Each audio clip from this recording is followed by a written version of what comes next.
अगर कोई औरत आपके पास आकर चप्पल तान कर आपको भद्दी भद्दी गाली देने का काम करे और चीख चीख कर कहे कि मैं ब्राह्मण हूँ, तुम्हारी तरह चमार नहीं, तो आप क्या करेंगे? जो पहली बार आप लोगों के जहन में आया, असल में मेरे भी जहन में वो ही आया था। लेकिन आप तस्वीरें देखिए, वीडियो हम YouTube की गाइडलाइन की वजह से नहीं दिखा सकते।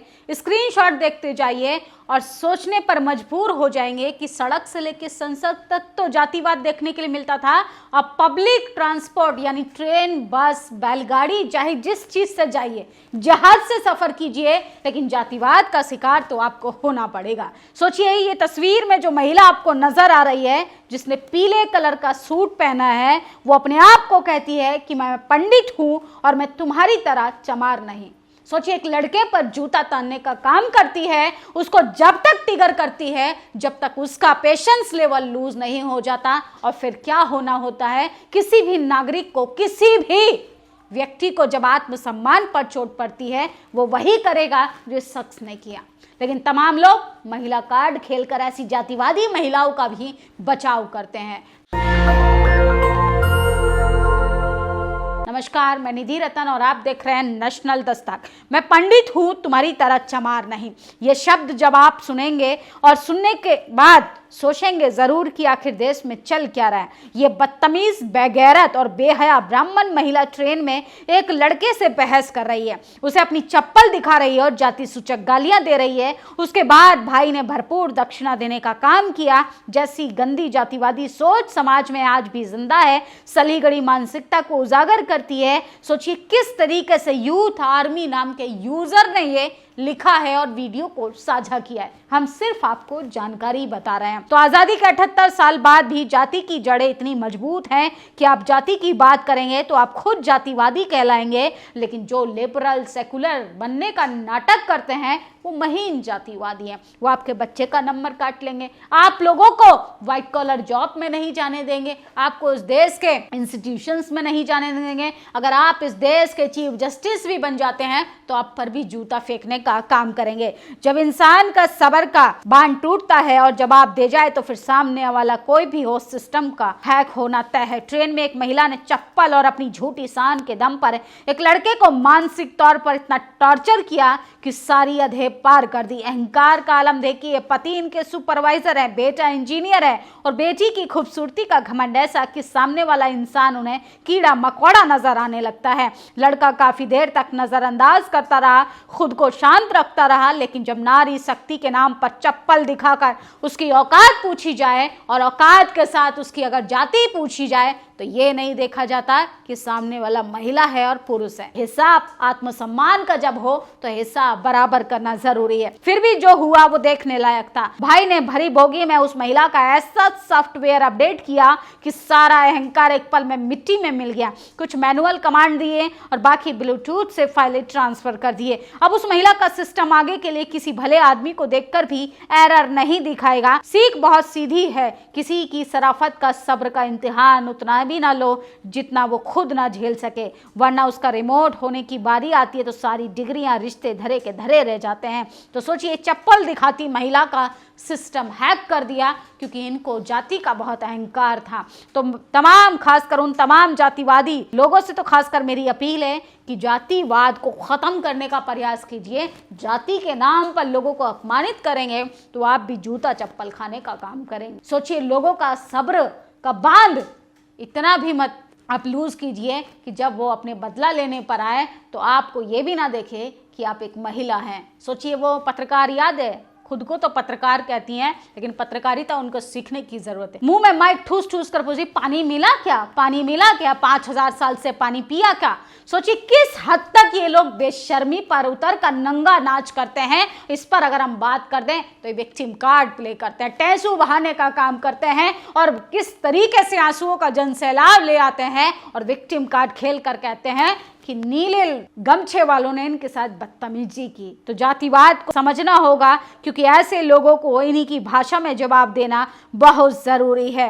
और सोचिए, और पंडित है, पंडित तेरी तरह चमार नहीं। ये वीडियो काफी तेजी से सोशल मीडिया पर वायरल हो रहा था। मैडम जो है जनरल डब्बे की सीट को लेकर विवाद खड़ा कर रही थी। साफ साफ दिख रहा है कि महिला कितनी जाहिलता से युवक को खुद की जाति पर गर्व महसूस कर रही हैं और हाथ में चप्पल लेकर धमकी देती हुई दिखाई दे रही हैं। वही लड़का बेबस होकर महिला का सम्मान करते हुए बार बार कह रहा है कि चप्पल नीचे कर लीजिए। पास में बैठे लोग महिला को शांत कर रहे हैं, लेकिन महिला शांत होने का नाम नहीं ले रही है और कह रही है कि मैं पंडित हूं, तेरी तरह चमार नहीं। तो फिर सोचिए क्या हुआ इस वीडियो में। वो तो आप स्क्रीनशॉट से अंदाजा लगा ही सकते हैं, लेकिन आजादी के 78 साल बाद हम सिर्फ आपको जातिवाद की तस्वीरें दिखा रहे हैं। और वहीं बात करें तो फेक खबरों की, तो सोचिए नैरेटिव सेट किया जा रहा था जिसमें आरोपी बहुजन समाज से आते भी नहीं है, उसमें बहुजन नेताओं को भी गाली दी जाती है, बहुजन लोगों को भी गाली दी जाती है।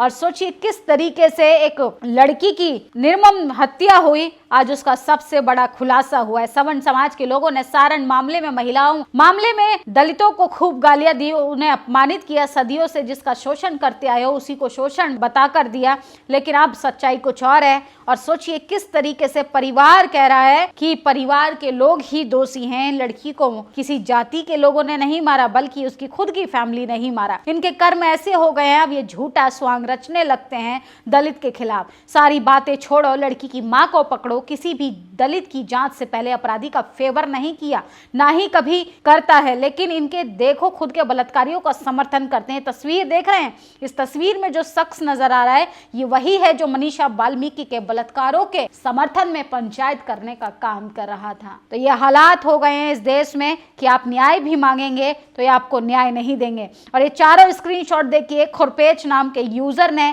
चंद्रशेखर आजाद के लिए अपमानित शब्द किस तरीके से लिखे हैं। और ये डॉक्टर नेहा दास है, संघी महिला, इनको रिजर्वेशन से दिक्कत है, इनको यूजीसी की गाइडलाइन से दिक्कत है, इनको दलित पिछड़े आदिवासियों के नेताओं से दिक्कत है, प्रवक्ताओं से दिक्कत है, पत्रकारों से दिक्कत है। और सोचिए किस तरीके से ये लोग उनके जख्मों पर नमक डालकर उनको अपमानित कर रहे हैं। द जयपुर डायलॉग ने भी इस खबर को प्रमोट करते हुए लिखा है और किस तरीके से शुभम शुक्ला नाम के यूजर लिखते हैं, छोटे से छोटे मामले में जातिगत एंगल देने वाले, नीला गमछा डालकर जाति का नंगा नाच करने वाले चंद्रशेखर जाटव कहाँ है। पहले तो शुक्ला पर ST/SC एक्ट में केस दर्ज होना चाहिए, क्योंकि इनके बाप दादाओं पे ही सिर्फ गमछा डालने का कॉपीराइट नहीं है। इनकी भाषा बता रही है कि इनको जाति के नाम पर कितनी मिर्ची लगती है कि एक दलित समाज का व्यक्ति जब सड़क से उठकर संसद में जाता है और जब वो डंके की चोट पर कहता है कि मैं संविधान के अधिकारों पर इंप्लीमेंट करूंगा और अपने समाज को संवैधानिक अधिकार दिलवाऊंगा। अरे तुम्हारे नेता कहाँ हैं? तुम्हारे नेता कहाँ हैं जो धर्म की राजनीति करते हैं?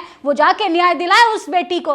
तुम दलित नेताओं को गाली देते हो, शर्म आनी चाहिए तुम लोगों को। और सोचिए किस तरीके से ये इनको नीले गमछे से, नीले रंग से बड़ी दिक्कत है। तो भैया देश छोड़ के चले जाओ, क्या क्या नीली चीजों से परहेज करोगे? इन्हें हरी चीजों से दिक्कत है, इन्हें नीली चीजों से दिक्कत है। ये इतने जातिवादी कुंठित लोग हैं कि इन्हें रंगों में भी जातिवाद दिखाई देता है। क्या ये नीला गमछा डालकर बिहार के छपरा के सारण में हुए दर्दनाक घटना में मृतक परिवार से मिलने जाएंगे? मृतक के परिवार ने अभी तक जो आरोप लगाया वो बेहद भयानक और बहुत बड़े पाप हैं। मतलब ये पत्रकार कहते हैं खुद को, यही कोर्ट है, यही कचहरी है। अरे किसी पर रेप का भी आरोप लगता है तो हम उसको बलात्कारी नहीं कह सकते जब तक कोर्ट ये तय ना कर दे कि वो सही में बलात्कारी है। आप उसको आरोपी कहिए, लेकिन ये तय करेंगे शुभम शुक्ला जैसे लोग किस तरीके से बहुजन नेताओं को गाली देने का काम करते हैं। और ये नेहा दास की भाषा देखिए, ये है अत्याचारी, 5 साल से कुएं का पानी तक नहीं पीने दिया। अमीर राजपूत परिवार देख लीजिए कितना बेबस है, जिसकी बेटी को मार डाला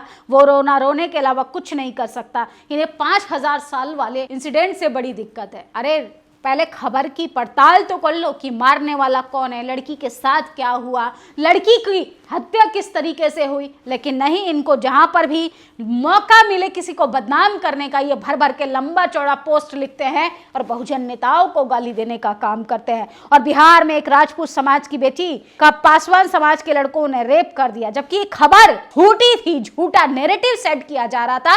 पुलिस ने अपनी प्रेस रिलीज जारी कर इस खबर की पुष्टि कर दी है। उसके बाद भी जातिवादी लोग किस तरीके से बहुजन नेताओं को गाली देने का काम कर रहे हैं। शर्म आनी चाहिए ऐसे लोगों को। और सोचिए, ये सोनपुर पुलिस ने प्रेस रिलीज जारी कर सारा दूध का दूध पानी का पानी कर दिया है। सवाल ये खड़ा होता है कि जो लोग जातिवादी मानसिकता से कुंठित हैं, अगर वो सही से काम करें तो वो बेटी किसी भी समाज की हो, उसको न्याय जरूर मिलेगा। सोचिए, बहुजन नेताओं को गाली देकर क्या होगा। एक तो सवर्ण समाज की पत्रकार जो कल तक दिल्ली यूनिवर्सिटी के दरवाजे पर माइक लगाकर पूछ रही थी 5000 साल से पानी मिला क्या, वो तक तेजस्वी यादव को गाली देने का काम कर रही है। सोचिए, अभी जो अंडे से ठीक से निकले भी नहीं है, जो अंडे अभी ठीक से फूटे भी नहीं है, वो ये तय करेंगे कि राजनीति कैसे होती है और जातिवाद के आधार पर न्याय कैसे मिलेगा। इसलिए जाति की आड़ में इतने भी कुंठित ना हो जाएं कि सही को सही लिखना हम भूल जाएं। इस खबर पर आपकी क्या प्रतिक्रिया है, अपनी राय जरूर दीजिएगा। शुक्रिया। नेशनल दस्तक की आपसे गुजारिश है कि अगर इसको बचाना चाहते हैं तो नेशनल दस्तक को सब्सक्राइब करने के लिए रेड कलर के सब्सक्राइब बटन को दबाएं, फिर बेल आइकन की घंटी दबाएं। नेशनल दस्तक को बचाने के लिए बहुत जरूरी है कि हर खबर को शेयर करें, लाइक करें, कमेंट जरूर करें।